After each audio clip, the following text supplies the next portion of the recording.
Assalamualaikum warahmatullahi wabarakatuh. Perkenalkan, nama saya Yuanda Desitasari. Saya akan membacakan teks biografi tentang Muhammad Yamin. Muhammad Yamin lahir pada tanggal 24 Agustus 1903 di Sawalunto, Sumatera Barat. Muhammad Yamin merupakan pahlawan nasional, budayawan, dan aktivitis hukum terkenal di Indonesia. Muhammad Yamin memiliki pendidikan yang lengkap. Pendidikannya dimulai ketika beliau bersekolah di Holland Island School (HIS). Beliau juga mendapat pendidikan di sekolah guru. Muhammad Yamin juga mengenyam pendidikan di Sekolah Menengah Pertanian Bogor, Sekolah Dokter Hewan Bogor, AMS, hingga Sekolah Kehakiman Red Hoge School Jakarta. Muhammad Yamin termasuk salah satu pakar hukum dan juga merupakan penyair terkemuka angkatan Pujangga Baru.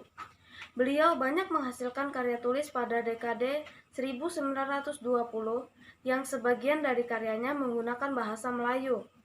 Karya-karya tulis Muhammad Yamin diterbitkan dalam jurnal Jong Sumatera.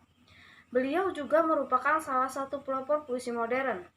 Muhammad Yamin banyak menulis buku sejarah dan sastra yang cukup dikenal, yaitu Gajah Mada tahun 1945, Sejarah Peperangan Diponegoro Tan Malaka tahun 1945, Tanah Air tahun 1922, Indonesia Tumpah Darah tahun 1928, Ken Arok dan Ken Dedes tahun 1934, dan Revolusi Amerika tahun 1951.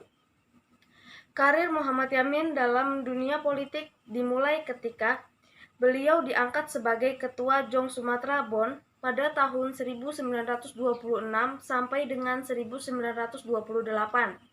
Setelah itu, pada tahun 1931, beliau bergabung ke Partai Indonesia, tetapi partai tersebut dibubarkan. Karir politiknya berlanjut ketika Muhammad Yamin mendirikan Partai Gerakan Rakyat Indonesia bersama Adam Malik, Wilopo, dan Amir Syarifuddin. Sebagai sastrawan, gaya puisi suami dari Situ Sundari ini dikenal dengan gaya berpantun yang banyak menggunakan akhiran kata berima. Tak hanya itu, beliau pun disebut-sebut sebagai orang pertama yang menggunakan bentuk soneta pada tahun 1921, sekaligus pelopor angkatan Pujangga Baru yang berdiri pada tahun 1933 dan dibesarkan dalam dunia pendidikan yang berlatar belakang Belanda. Bukan berarti Muhammad Yamin sapaannya memihak Belanda yang kala itu menduduki Indonesia. Semangat nasionalismenya tetap berkobar dan dibuktikan dalam bentuk karya sastra dan menghindari kalimat yang kebarat-baratan. Muhammad Yamin juga merupakan anggota BPUPKI dan anggota Panitia 9 di mana akhirnya berhasil merumuskan Piagam Jakarta. Piagam Jakarta ini merupakan cikal bakal dan merupakan dasar dari terbentuknya Undang-Undang Dasar 1945 dan Pancasila. Tercatat bahwa Muhammad Yamin juga pernah diangkat sebagai anggota Komite Nasional Indonesia Pusat atau KNIP. Setelah Indonesia merdeka, Muhammad Yamin banyak duduk di jabatan-jabatan penting negara.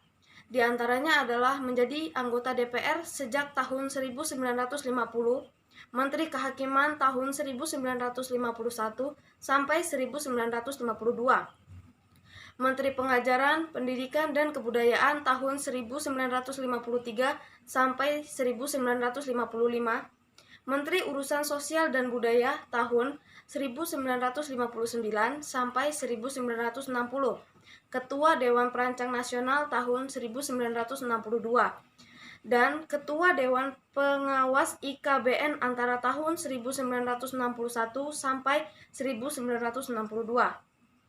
Alasan yang membuat saya menyukai tokoh Muhammad Yamin karena beliau adalah sosok sastrawan, sejarawan, budayawan, politikus, dan ahli hukum yang telah dihormati sebagai pahlawan nasional Indonesia.